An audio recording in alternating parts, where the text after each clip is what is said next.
Boker Tov, good morning, and Bruchim Habayim, welcome to all who come, Kolamites, my fellow Americans, and all the ships quarantined offshore.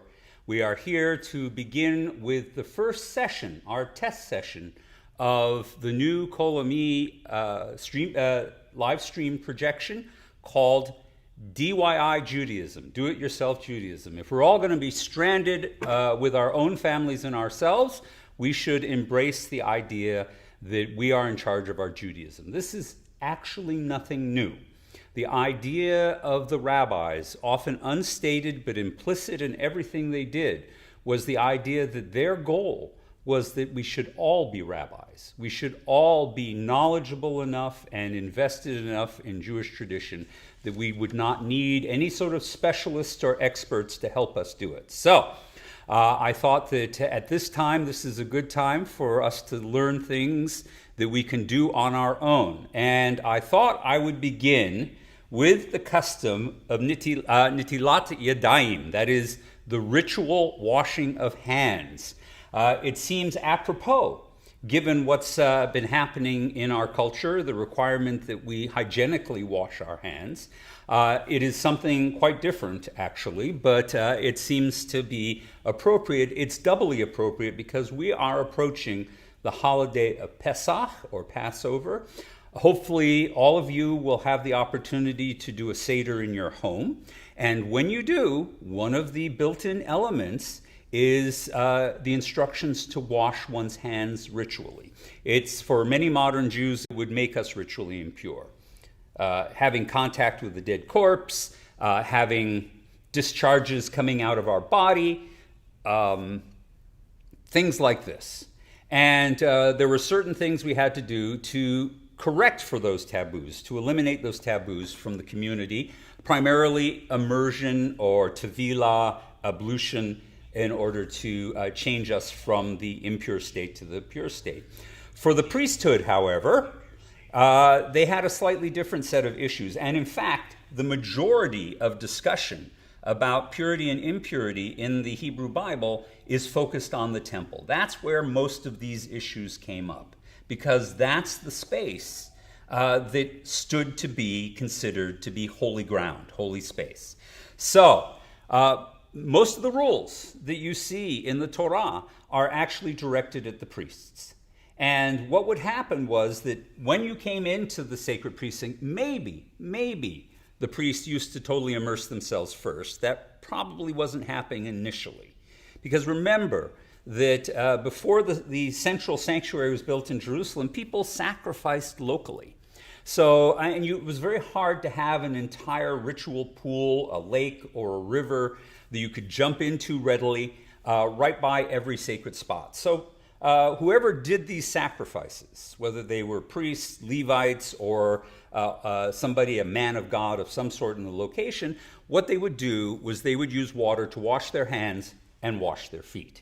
And that passed over into the temple. So outside in the courtyard of the temple, there would have been this large basin, actually called the Molten Sea because it was made out of bronze. And in addition, there were, according to the Talmud, multiple basins around the courtyard where the priests would, before they handled any sacrifices or went into the temple building, they would wash their hands and feet. And this custom was really only for the priests.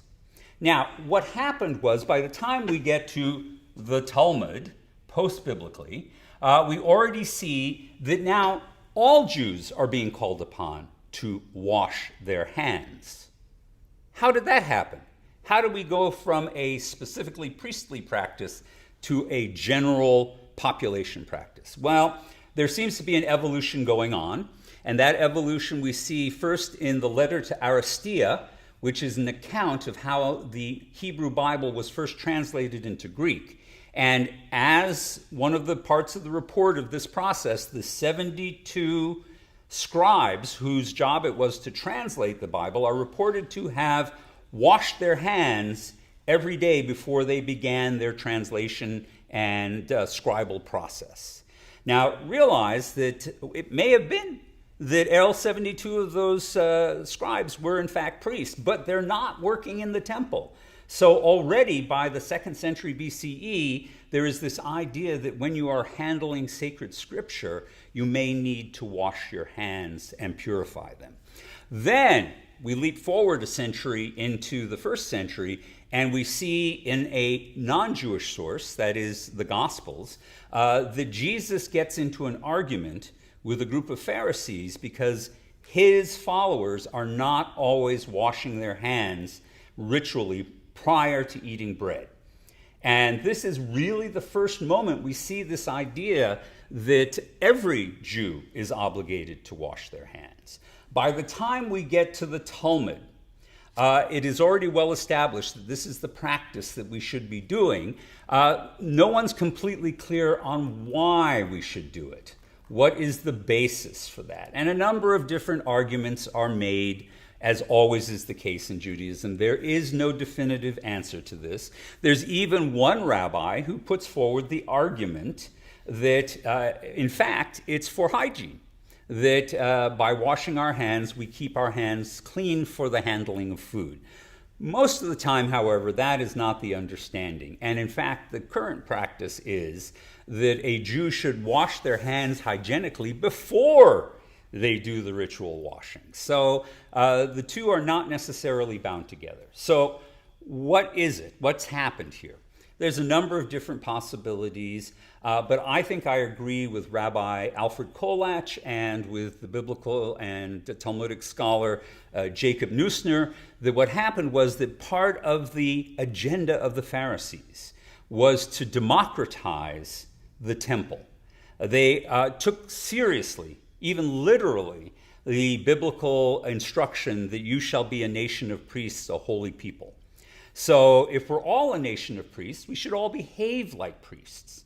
And so I think the introduction of the temple practices of purification in the home was part of a larger agenda to transform the home into a mini temple.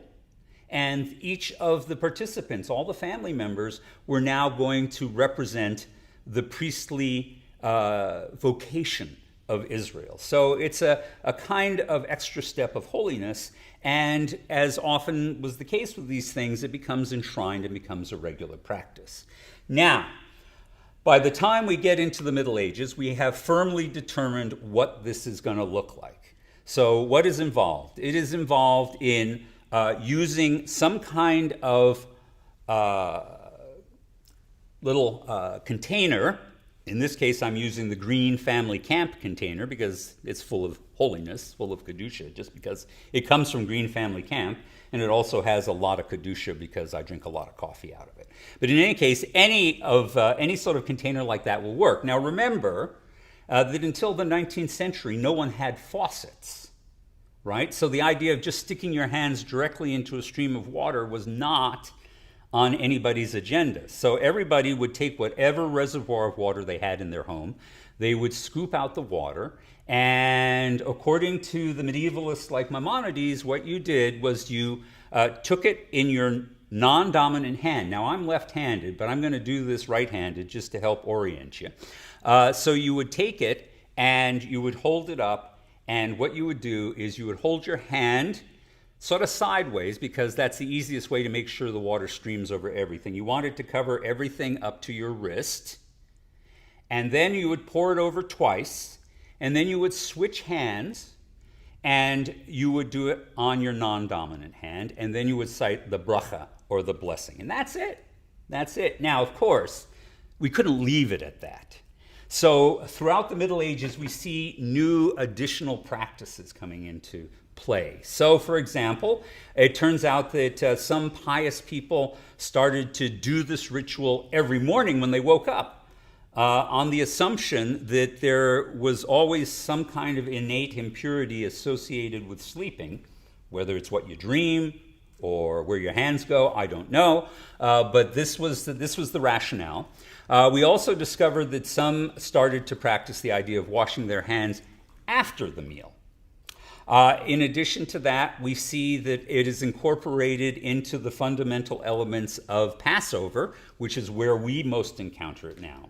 By the time we get to the 19th century, of course, then we have Hasidism, which has come along. And the very nature of Hasidism, the word Hasidut means piety, that they're going to go a step further.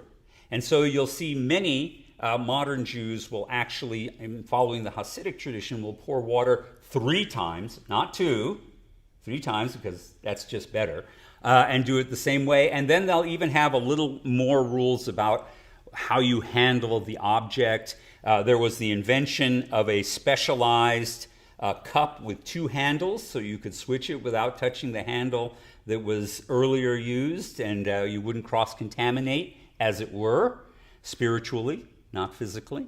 But in fact, the basic exercise is the same.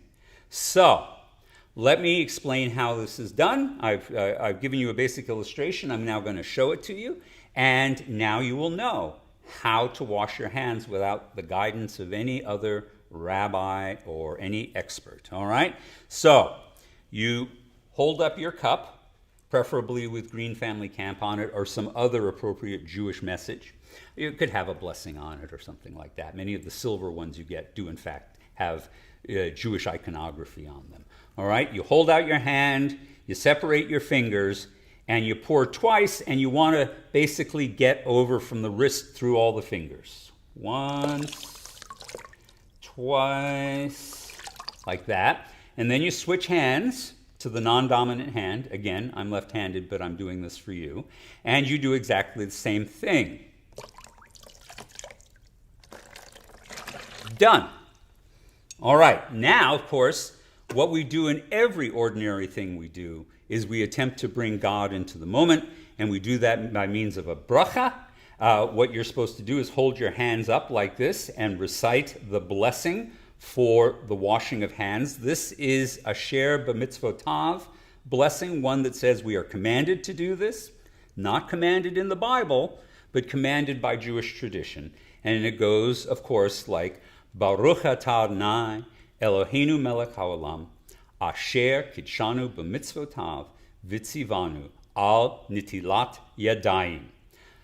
Praised are you, sovereign of the universe, who fills the world, who has commanded us to sanctify ourselves through commandments and commands us to wash, lift up, or shake our hands. And that's it. That's the whole thing. As I said, it takes 30 seconds. So if this is something you want to incorporate in your general life, that's great. It certainly, I hope, prepares you for that moment when it's instructed. Actually, it happens twice in the Pesach ceremony, once with a blessing and once without a blessing. Why? Well, of course, the actual reason is, for the whole reason of the Seder at Passover, is we want to get people to ask why. Why were we slaves in Egypt? Why did God set us free? Why are we thanking God now? Why are we reciting this story? And so, like many other elements of the Pesach ceremony, it adds an odd and unpredictable feature. And that is the washing of the hands once before you eat the karpas, and then a second time before you eat the leavened bread. Now, in fact, the only obligation really is to do it for bread. That's the only time you actually wash your hands. If you get yourself some spaghetti or some Chinese food, you do not have to wash your hands. In Jewish tradition, bread represents the essence of a meal, and therefore you only are required to do this ceremony when bread is present or involved. However, there's also, the rabbis get into a little OCD technical argument about the transmission of impurity through liquids, which is an issue in the Hebrew Bible, and they apply it to this. So they claim that you need to wash your hands in regard to the moment in which you dip the karpas in the salt water, and yet it turns out that you're not obligated to do it when you dip at any other time. You can do it, but you're not obligated to do it. So the question remains open, and I think the question is the answer. It's, as with all things with Passover, an attempt to get us to engage with the tradition, to debate, to reflect, and to formulate some understanding of what it is we think Torah, and by second intention, God wants us to do. And that is the washing of the hands. So when you come to this moment on Pesach, we'll do it. You'll be able to do it. Now, since Pesach is coming and all of us are pretty much going to be having to do our Passover Seder at home, next week I'm going to concentrate on the next DIY Judaism. Will be in how to set up your Seder plate and what does it mean. Boker Tov, everyone. Glad to be able to talk with you.